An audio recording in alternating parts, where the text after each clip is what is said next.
On Monday, we talked a lot about the issues that this team has, but we still have to be confident going into week 3. So what are you most confident in about this team as they face the Texans? The quarterback. The offense overall.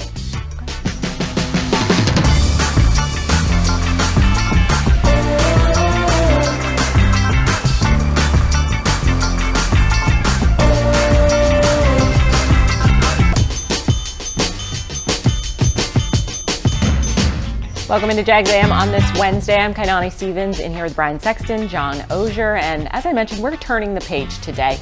We're going to talk positive all day on Wednesday, I've decided, because we kind of went in on it a little bit on Monday, and the sky is not falling. Things are okay, because you guys still mentioned what you're most confident in is the issue we were most concerned about When yesterday. you said that was your question, I thought, where do I want to go with this? Do I want to talk about the linebackers? Do I want to talk about the secondary, the defense that's played so well, Evan Engram, the receivers?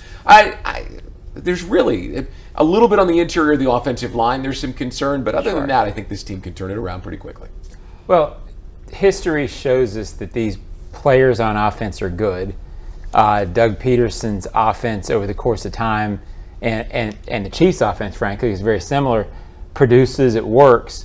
I think Trevor Lawrence is a good player. We've seen that. So over 17 games, they're going to be a good offense. At least neither one of us said Logan Cook, even though he's the best punter in the league, so who wouldn't have confidence in him? But there was a time in 2020 and 2021 where he would have said, hey man, Logan Cook, best player on the team. It's dire times when you're going to the punter. Although we do love you, Logan Cook. No, nothing against you. We love you, and we love the banana ball and all of that. Let's get into our big things today, because why not? We're turning the page. That's our first big thing today, because as I mentioned, what happened in week 2 against the Chiefs hopefully is an isolated incident. Yes, you have to watch the tape. Yes, you have to learn from it. But we got to move on. Mentally, that team needs to move on too, because as we discussed at certain points, if you don't, turn the page and move on to the next game you have ahead of you, then things can spiral, and that's when we would become really concerned.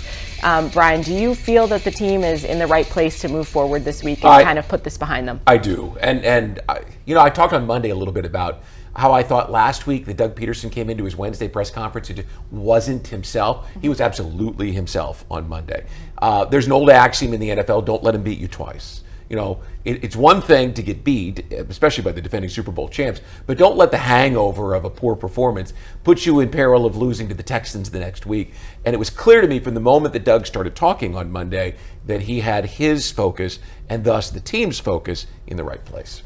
I think they are. I also think it's not something that you can assume. And I guess what I mean is this. Last year they were 2-6 and then sort of had to punch their way back into the postseason. So at no point have they really been considered a good team and then sort of had a body blow and had an early season. This is new for them, I guess my point. They're favored in this game. They believe they ought to win. They're playing a young team that they, quote, ought to beat. They haven't been in a situation before. And it's a division game, so it's big. I hate the word trap game, but if anything fit, not trap, whatever, but they have never really done this thing where they've sort of proven, okay, we're better. What does trap fit, though? I mean, I think trap would have fit this week if they had beaten. Sure. If they had beaten the Chiefs, then you could say, all right. There's a trap. I think, if anything else, it's the reverse of that this week. There is a hyper focus with the loss of Kansas City. And look, we said this on Monday. It's one thing to lose to Kansas City. They're the defending world champions, and Patrick Mahomes is the best player in the league. There is no disgrace in that. The hangover effect here is that the offense just looks so out of sync, and we expected the offense to not look that way, right? We didn't expect them to lose the way that they did. But, John, I think you wrote this a couple of times. They had a shot with 5 minutes left in the red zone of the Chiefs, and they just didn't get it done. It wasn't like they weren't even in a position to win the game, and they played very poorly on offense. So there's a lot of reasons to believe that they will be ready to go.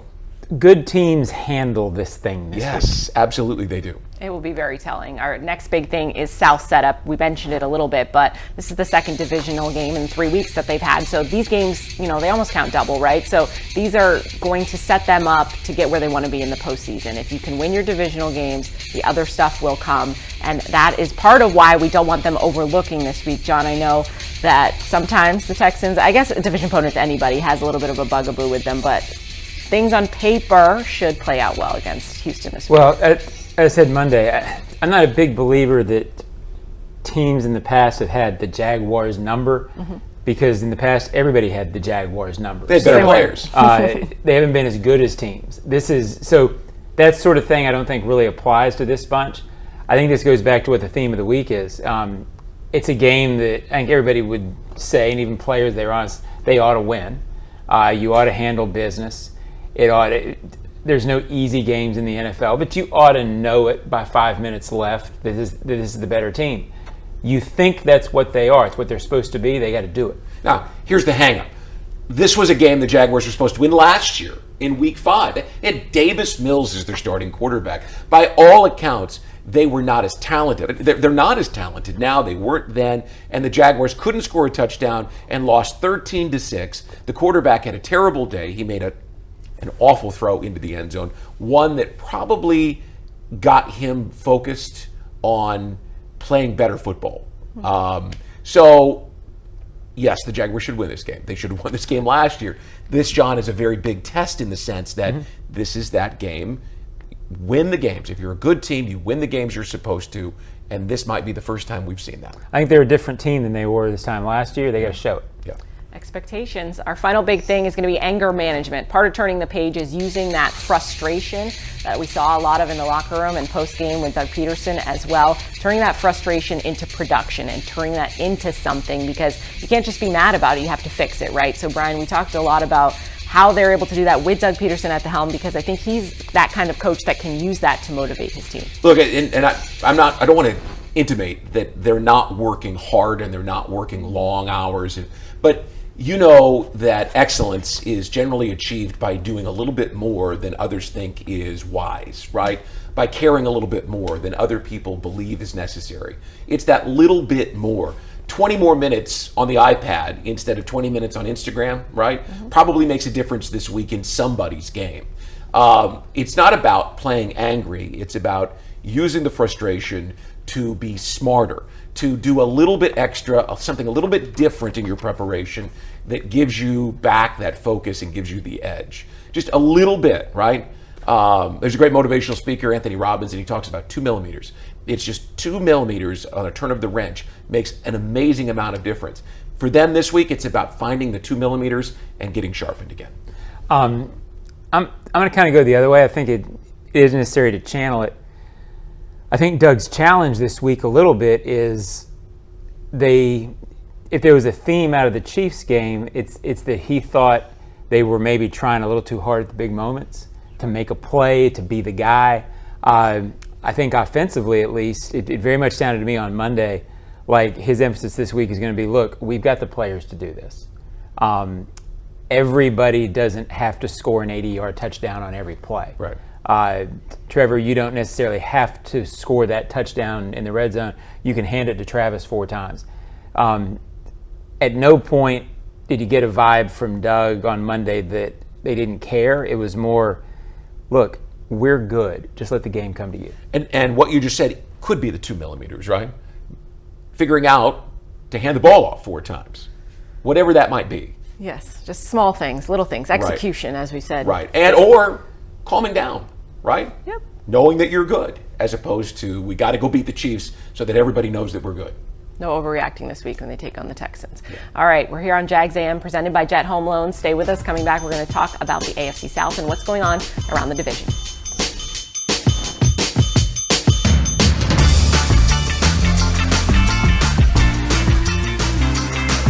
Since 2014, there's been only one official home builder of the Jaguars, Dreamfinders Homes.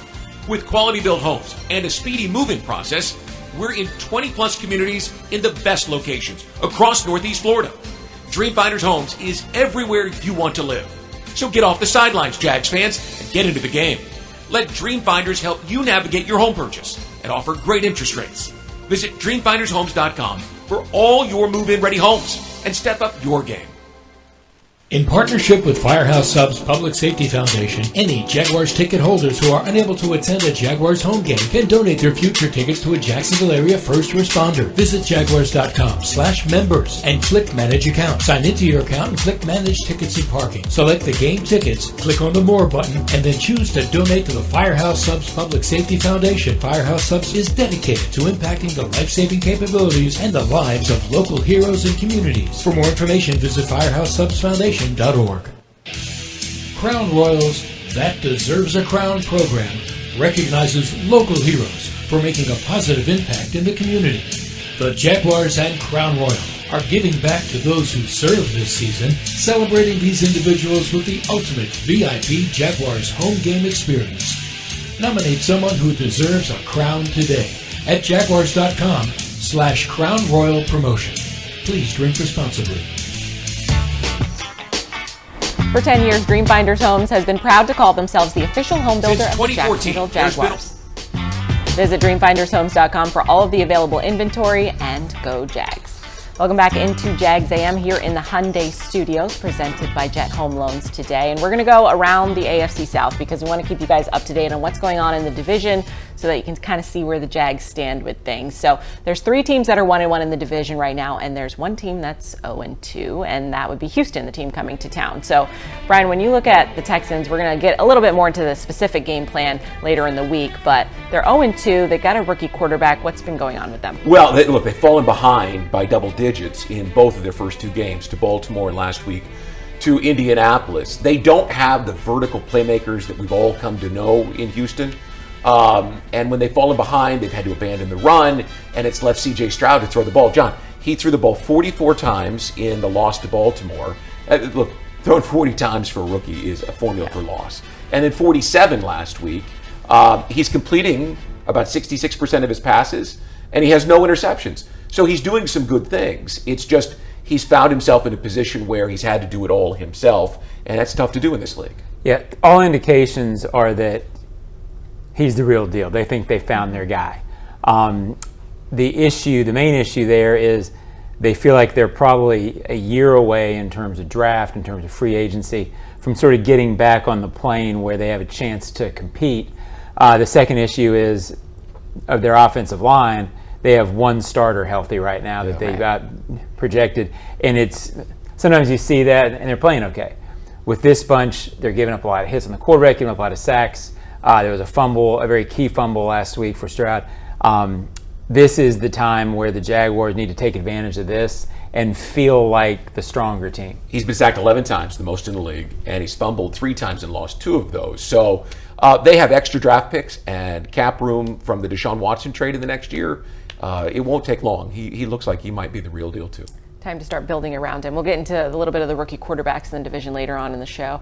We're going to go to the Colts now, who got a win against the Texans last week, and they did it without Anthony Richardson for much of that game because he left with a concussion, went to the concussion protocol, and Gardner Minshew, our old friend, was in the game, and they were able to take down the Texans and get a win. So they're at 1-1 as well. John, is Anthony Richardson going to deal with some of those issues being a running quarterback? Is this going to be part of the problem, or can he adapt to the NFL style and protect himself a little bit more? Well, Trevor after the game in the opener said, "Hey, protect yourself." I'm summarizing. I wasn't there, but this is a league of big, strong, fast defensive players. Historically, when quarterbacks put themselves in position to get hit a lot, it over time shortens their career. This is a little bit different. He's gotten hurt twice in 2 games. Yeah. Probably a little bit of fluky in that. You can't say, okay, well, that's going to happen all the time. Guys have played this way and played 10 or 11 years. But it's one reason the league over time, typically likes guys who stand in the pocket. Even in this day of running quarterbacks, teams would still prefer a guy who can protect himself because of the longevity of the position. It's changing a little bit, but deep down in the gut of this league, you always get worried when your quarterback takes a lot of hits. Minshew came in, as you mentioned, was 11 of 14. I mean, typical Minshew. He's not going to throw the ball down the field, but he completed enough passes and took advantage of the lead that they have. Teams know how to prepare for Gardner Minshew, very different than Anthony Richardson. So if the Colts, who are built around Richardson, have to rely on Minshew, they're going to struggle. They just don't. They just aren't built to be that team right now. Although Shane Steichen said he was very impressed with Minshew, and it's hard to argue. I mean, Minshew's a guy who comes in and he gets the job done in situations where it looks, bleak. You lose your starting quarterback. There was a feeling up there that if Minshew had played all season and started, they're probably a 7-win team and probably a 5-win team with Richardson. You know he's a little more ready to be okay now. Right. It's just that Richardson, they think, has the ability to be great long-term. Yeah, so why I don't know delay if Gardner the year? has that great long-term. And he needs the reps for sure. Hopefully Yes. he gets back on the field quickly. And then we're going to head over to the Titans now because they are 1-1 as well. They came back against the Chargers to get their first win of the season as they went into that game 0-1. Tannehill bounced back. Obviously they kept him in town because they want to kind of keep this all going. Brian, we talked about this, but Derrick Henry, not exactly the Derrick Henry we're used to seeing. No, they've got to have Tannehill, it appears. Tannehill led the league last week in yards per attempt. He was over 10.3 yards per attempt and led them down the field. Played very well a week after throwing 3 interceptions in their loss to the Saints. The problem for the Titans is going to be, do they have the guns, the receivers, to be able to get down the field like that? Derrick Henry is second in the league in rushing attempts, but he is 35th in the league in yards per attempt. So you can see that maybe all the years of all the carries are starting to wear on him. In his career, he's never averaged below 4.2 yards per carry. So 3.5 is pretty low for him. If the Titans are going to compete, they're going to need their quarterback. They can get some days from Derrick Henry, but if they don't have Tannehill, it appears that they're going to struggle. Yeah, I always say count these guys out at your own peril. I mean, everybody sort of said at the beginning of the season that the Jaguars were going to run away with this division. I didn't really bought into that.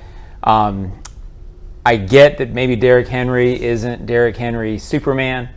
They beat the Chargers last week, and I think the Chargers are good. They figure out a way to win.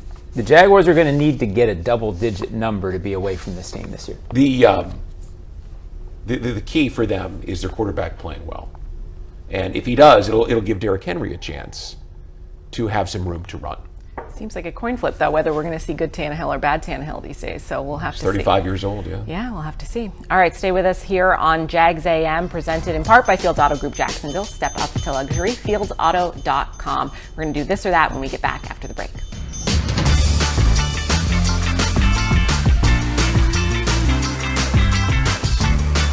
Since 2014, there's been only one official home builder of the Jaguars, Dream Finders Homes. With quality built homes and a speedy move-in process, we're in 20-plus communities in the best locations across Northeast Florida. Dream Finders Homes is everywhere you want to live. So get off the sidelines, Jags fans, and get into the game. Let Dream Finders help you navigate your home purchase and offer great interest rates. Visit DreamFindersHomes.com for all your move-in ready homes and step up your game. Hey Jags Nation, it's Andre Sisco, safety of your Jacksonville Jaguars, here to talk to you about Luray Peanut Company. Luray is bringing something to the market that has never been done before, microwavable boiled peanuts.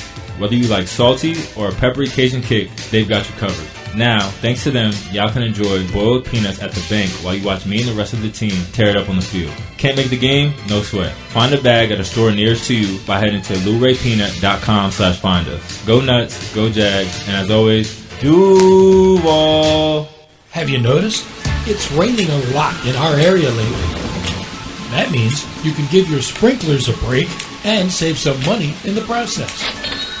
Lawns only need water up to twice a week, and that can come from rain. So before you run your sprinklers, remember to watch the weather and wait to water. For more information, visit waterlessflorida.com. Price.com is the easiest way to save money with comparison shopping, cashback coupons, all in one. It's free. Try Price.com today.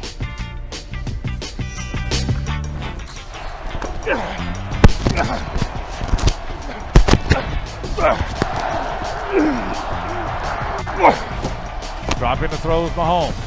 Looking. He's going to get hit. Well, that'll be a sack for Caleb Chase on. Give Chase on credit. Kept on working. Ran the hump around Donovan Smith, but give the credit. Come on! I'm proud of you, boy. Let's go. You acted different. You acted different.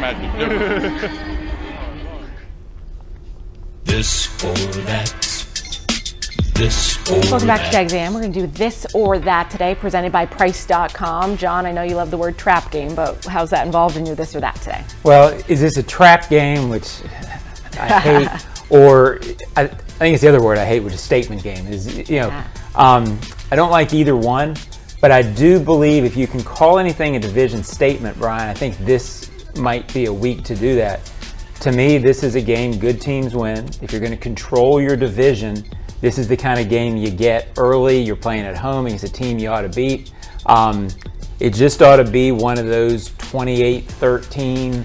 You're not worried about it in the last 5 minutes of the game. If it doesn't go that way, it's not a reason to panic. But that's what you'd like to see out of this team that you believe is going to be that you believe is on the upswing. That you believe is going to be one of those teams moving forward. Those kind of teams do that this week. I know you don't like the idea also of... I don't like very much. No, I know. of a team having another team's number, but the Texans have. I mean, in 2002, they came in as an expansion team, and Jermaine Lewis returned a punt for a touchdown, and the expansion Texans beat the Jaguars in their first ever meeting. And then, of course, last year, there was no reason why the Jaguars should lose to Davis Mills and that bunch of guys, but they did. So there have been moments where it's happened. So I'm going to say that this is a, I don't like trap game either. This is a division statement, and it better be. I mean, I'm the guy who said I think the Jags sweep the division in my hot take before the season, right? You don't need to kill them. You don't need to win by 37 points to establish it. But come out, win the ball game. Don't make it close. Don't be in the fourth quarter wondering, hey, we're going to get this one or not. Mm-hmm. I think if it was later in the year, I might go with trap game because I think sometimes these division opponents can sneak up on you a little bit when it's a game you're supposed to win. But I think because we're only in the third week, I'll go with statement win. And I think hopefully they can show their best version of their offense so that we have high hopes heading into London. If it's a trap game after a loss, you got a good team. Yeah, let's hope so. I think they're good. Brian, what's your this or that for this week? Well, which quarterback would you rather have? The Jaguars will see the two rookies in the division in the first 3 weeks. And we saw Anthony Richardson, and John, you alluded to him, his traits, his physical characteristics give him the chance to be great. And we saw a very limited game plan on opening day, but he executed it pretty well, and he's big and fast, and guys have to account for him when he starts to get outside the pocket. And then you've got C.J. Stroud, who is, by all accounts, a pocket passer. He scrambled 3 times last week for a grand total of 1 yard. It's not what he wants to do. He's a guy who can stand back there. He's 66% accurate in terms of his completion percentage and seems very comfortable there. So which of these two quarterbacks do you think has a better chance long term to be that guy that gets his team into the playoffs? Oh, Stroud, without question.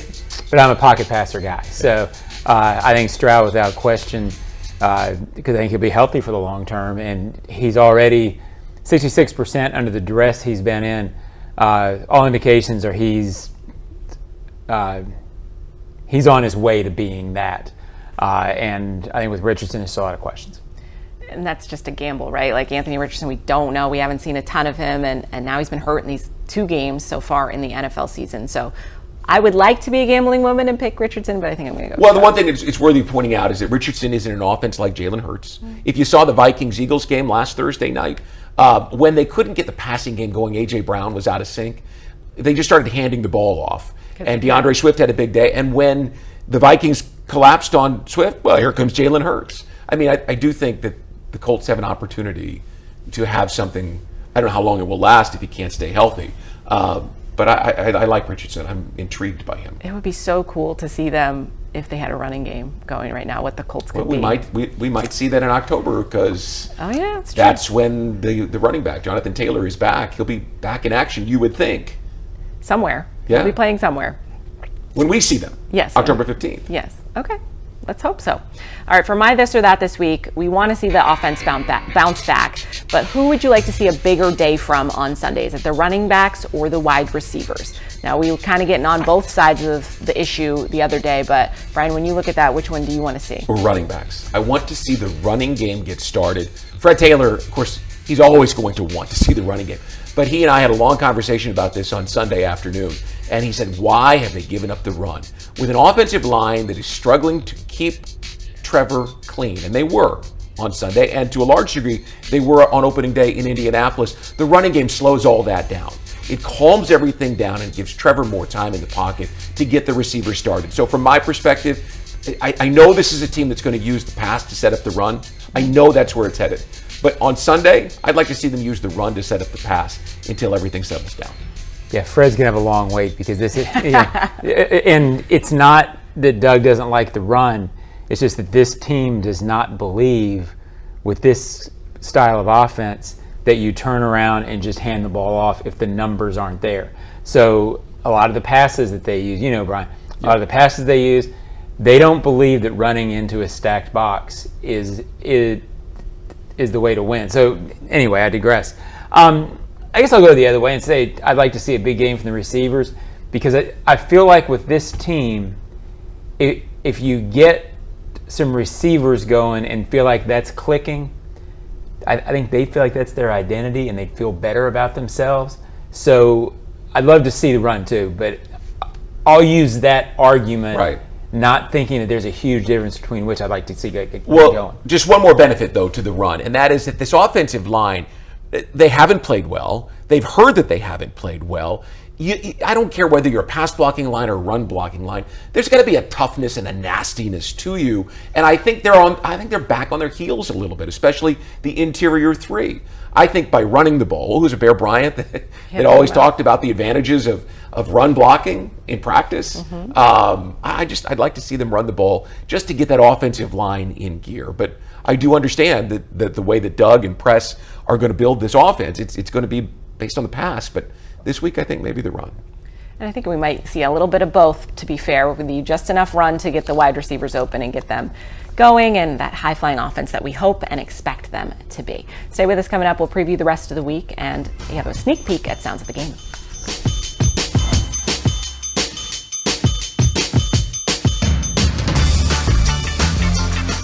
Since 2014, there's been only one official home builder of the Jaguars, Dream Finders Homes. With quality-built homes and a speedy move-in process, we're in 20-plus communities in the best locations across Northeast Florida.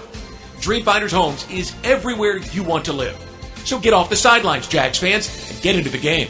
Let Dream Finders help you navigate your home purchase and offer great interest rates. Visit DreamFindersHomes.com for all your move-in ready homes and step up your game. As the official supermarket of the Jacksonville Jaguars, Publix is helping fans gear up for game day with the limited-time Jaguars sub. Piled high with hot deli chicken tenders, boar's head bacon, cheddar cheese, coleslaw, and barbecue mayonnaise on a white sub roll. The Jaguars sub is an easy, delicious meal for any fan. Make it an ultimate game day by ordering the Jaguars sub online for in-store pickup. Publix, where shopping is a pleasure. The kick is up. It's good! Score winning sub deals this Jaguars regular season at Firehouse Subs. Get 2 medium subs for just $10 after any game when the Jaguars kick a field goal of 40 yards or more. It's a bold deal for the bold city. Sign up at firehouseSubs.com/field goals for Firehouse for offer details and to automatically receive this offer when you use your Firehouse Subs rewards account. Redeemable only at participating Jacksonville and Orlando area restaurants. Only available on the Firehouse Subs app and online ordering. Jags fans, if you want customized Jaguars furniture for your home, check out ZipChair.com to browse all customizable options. ZipChair is furniture for fans.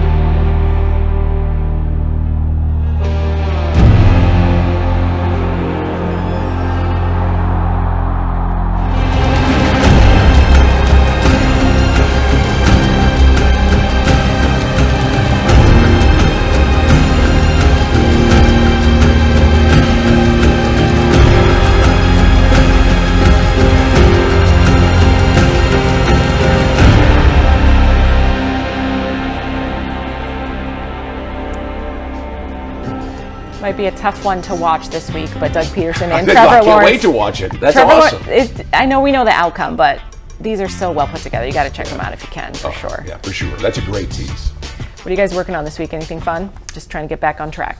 Should have Foyer on the Ozone podcast on Thursday to post on Friday. So look forward to that. I'm going to spend some time with the offensive and defensive linemen this week. Okay. And Preston Buckner for a pregame radio interview and talk about establishing the line of scrimmage. The defense has done a very good job. The offensive line obviously has some ground to make up. But I think that's a big story for this team going forward. Not just this week. Next week you see Bijan Robinson in Atlanta, in London. And, I mean, you've got to be...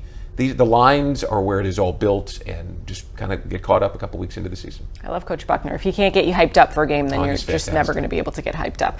Now, that game this weekend against the Texans is brought to you by Renewal by Anderson, a better way to a better window. Visit rbafla.com. Tickets still available for that one if you want to come and check things out as the Jags look to get back on track. We'll be back with you tomorrow on Jags A.M. as we preview that matchup against the Texans. We'll see you then.